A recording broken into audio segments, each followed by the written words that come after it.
Друзі, новий «Чим дихає ринок» знову вийшов на екрани, а це означає, що ви тому неймовірно раді, бо інакше би ви не включили цей випуск. І не буду брехати, я також неймовірно тому радий і щасливий. А тому розпочинаємо з вами дивитися нові, круті рекламні кейси з усього світу. Друзі, що є найважливішим в будь-якій справі? Я думаю, що ви не будете сперечатися, якщо я скажу, що саме команда. Якщо ми подивимося на все, що нас оточує, асфальт, по якому ми ходимо на вулиці, огорожі на вулиці, будинки, машини, супермаркети, квартири, дерева, всі предмети інтер'єру, всі меблі, весь одяг, їжа – все це робота неймовірної кількості дуже цікавих і хороших команд. Бо інакше, якби ці команди були б нецікавими та нехорошими, то ви б цим не користувалися. Але вже тільки адекватні, розумні і хороші команди можуть створити щось нормальне. І цей меседж дуже класно почав використовувати австралійський королівський флот. Ви тільки подивіться на ці їхні постери. Що вони зробили? Вони з людей вишикували великі авіаносці, кораблі, підводні лодки. І таким чином вони показують, що кораблі, підводні лодки, субмарини і так далі – це все команда. Це не просто там груда заліза або якісь складні механізми, це все наповнене командою і це і є команда. І ви знаєте, в чому офігенність цього меседжу? Через те, що дуже багато романтичних підлітків, які тільки планують своє життя пов'язати з військовою справою і так далі, вони захоплюються технікою. Вони захоплюються цими неймовірними кораблями, цим масштабом. Коли ти просто стоїш біля штуки, яка в сотні тисяч разів більша, ніж ти, і тобі хочеться нею керувати. І вони показують, що вся команда – це і є корабель. Тобі подобалися кораблі в дитинстві, ти можеш стати частиною цього корабля. І мені здається, що цей меседж, він якраз таки дуже чітко направлений на рекрутинг молодих людей, які хочуть пов'язати своє життя з морським флотом. Тому ця кампанія для мене стоїть просто неймовірним особняком, і мені дуже сподобався цей підхід. Знаєте, бувають такі рекламні кейси, коли креативники просто місяцями шукають моделей для фотосесії, проводять з ними кастинги, потім купу часу витрачають на те, щоб їх правильно відфотографувати, виставити їм правильні образи, потім відретушувати і так далі. Але хочеться вам показати один кейс, який просто аутстендінг в цьому плані. Це колаборація двох великих брендів, які просто домовилися про те, що з'єднаються в єдиний меседж. Це Puma і ляльки Bratz. Що зробили ці два бренди? Вони просто зробили кампанію з ляльками у взутті Puma. І поставили це все на рекламу в соціальних мережах. За місяць вони продали всю колекцію і взуття, і ляльок. І закрили цю кампанію. Це новий дивний світ, цей 21 рік. Коли соціальні мережі вже відмовляються від усього живого, ви знаєте, і мені здається, що настане колись той момент, коли окрім як 3D-моделювання, графіки, більше в рекламі нічого не залишиться. Через те, що у нас вже з'являються сотні віртуальних моделей людей, сотні різних рішень по віртуальному одягу. І, в принципі, для чого носити ту річ в якусь там фотостудію, фотоательє і створювати якісь шедеври, використовуючи кучу людей. Окрім моделей ж потрібно використовувати також і команду, щоб це все відбувалося. Якщо можна просто створити 3D-модель, максимально реалістичну 3D-модель і продемонструвати все, що хочеться продемонструвати.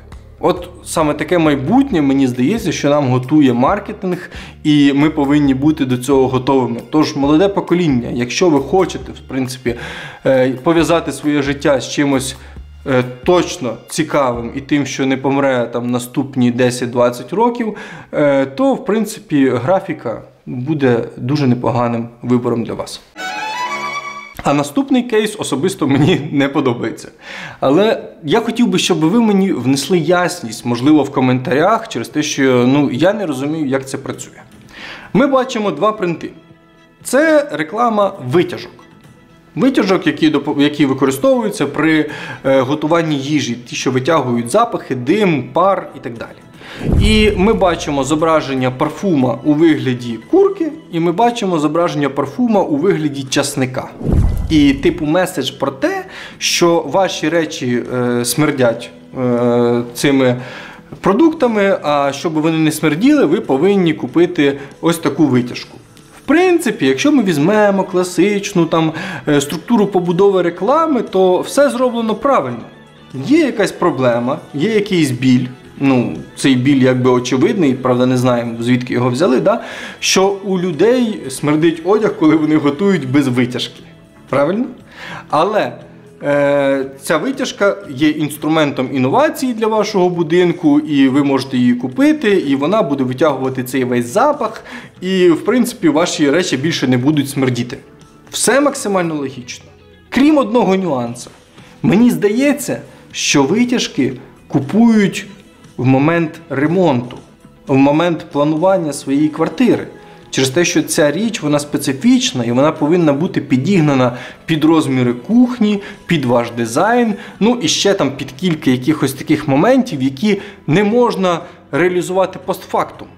І я не знаю, в принципі, таких людей, можливо, я спілкуюся не з тими, які кажуть, щось в мене смердить одяг їжею, мені треба купити витяжку.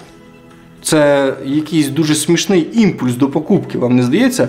Тому якийсь кейс трохи недопрацьований. Це ще раз показує і вказує на те, що перед тим, як спланувати якусь кампанію, необхідно все-таки поспілкуватися з людьми про їх досвід купівлі витяжок. Як взагалі відбувається цей процес купівлі. А ось тут кейс принта, який працює на запам'ятовування набагато краще. Це серветки, які вбирають вологу із суперсилою. І ми бачимо зображений виноград на цій серветці, який перетворюється на родзинки. Це запам'ятовується і, в принципі, все дуже добре, і дуже добре пропрацьований біль, і потреба, і все довершено, все зациклено в максимально простій формі. А от у Siemens є максимально вдала реклама витяжок, як мені здається. Ви подивіться на ці принти. Тут зображено той факт, що ваші будинки разом з витяжками Siemens будуть ніби як відкриті. Ніби ви будете готувати на свіжому повітрі. І це максимально правильно, я вважаю, через те, що це перевага, яка спрацює на етапі планування будівництва або ж купівлі, або ж створення інтер'єру чи реалізації ремонту. Тобто ви розумієте цей тонкий нюанс, що все-таки витяжку як предмет побутової техніки, її планують набагато раніше. І ми бачимо, що в попередньому прикладі і в цьому прикладі є одна перевага. Ця перевага називається свіжість. Але ця перевага реалізована через різні концепції і через різні потреби. Тобто, як рішення сьогодні і зараз, а у Siemens як рішення на етапі планування. Тому будьте уважні при виборі меседжу, при зображенні і візуалізації болей і потреб, і тоді ви тільки зможете попасти в цільову аудиторію. І, звичайно, хочу повторитися, що з цільовою аудиторією потрібно спілкуватися. Ладно, продовжимо тему вентиляції, як би це смішно не звучало. Зацініть цей постер в одній із лікарень. Ви бачите рентген легень і написано, що щоб дізнатися більше інформації про рак легені, продовжуйте курити. Це просто геніально. Я просто в шоці від цього креативу лікарів. Наскільки це в точку і лупить прямо в голову. В цьому, звичайно, постері є дуже багато іронії, але це така дуже зла іронія, сатира прям, яка просто взриває цей меседж, і при тому, при всьому, це проста соціалочка в лікарні, але дуже і дуже невимушена. До речі, порівняйте, будь ласка, докторів-айболитів у наших лікарнях, які не несуть в собі ніякого сенсу. Хочеться ще показати соціальну рекламу, але не дуже популярну соціальну рекламу. Просто щоб у нас було розуміння, наскільки соціальна реклама може бути всепроникною. І інколи я дивуюся, як ці різні благодійні фонди або ж там соціальні фонди, вони знаходять ці проблеми, з якими стикаються люди. І я вважаю, що це дуже великий полігон для досліджень людських проблем вивчати і дивитися соціальну рекламу. Наприклад, в цій соціальній рекламі підіймається проблема того, що дуже багато кафе та ресторанів не пускають людей із собаками-поводирями.